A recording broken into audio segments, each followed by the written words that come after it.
भगवान के वनवास भइल बा। ऐने नदी पार करे के समय कीमत कहता कि हे प्रभु ई का करतनी, हमहू मलाह अरौरो मलाह। अंतर इतना बा कि हम एगो छोट नदी के मलाह हई और अपने त भव सागर के मलाह हई। खेवाई कवन चीज के देतनी। कीमत कहलस कि हे प्रभु कि प्रभु राम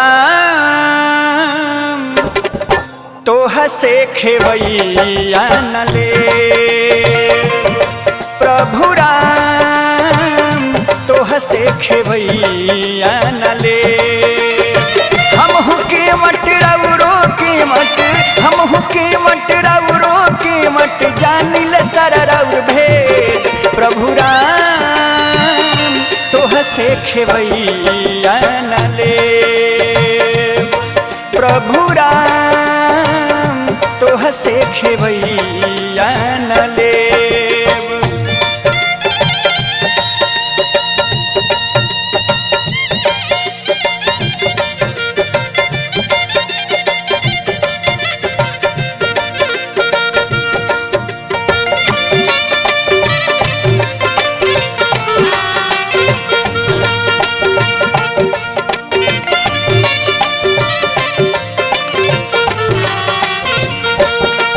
कीमत कहलस कि हे प्रभु अतने ना, ऐसन परंपरा सदियों से चलल आ रहल बा कि धोबी से काबो धोबी न लेवे कपड़ा के धोवाई, नाई से काबो नाई न लेवे केसवन के काटाई।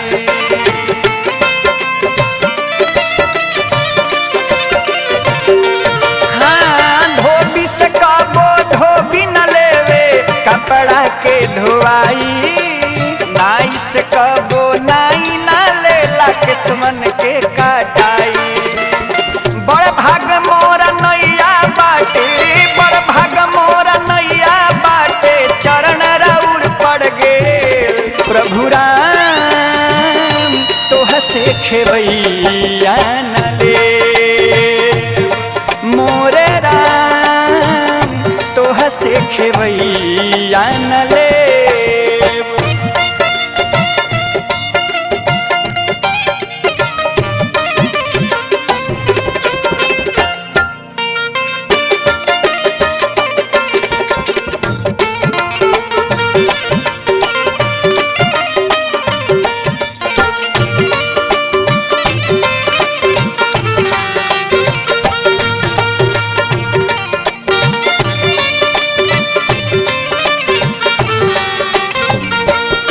कहलस कि हे प्रभु हम ऐसन सुनले बनी कि रौरा चरण में एगो ऐसन जादू बा जमुना के स्पर्श से पत्थर नारी बन गल रहे।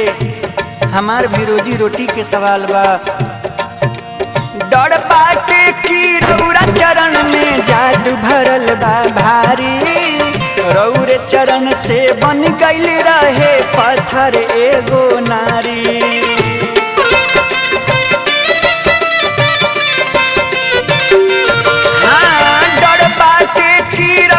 चरण में जादू भरल बा भारी, रौरे चरण से बानी गइले पत्थर एगो नारी।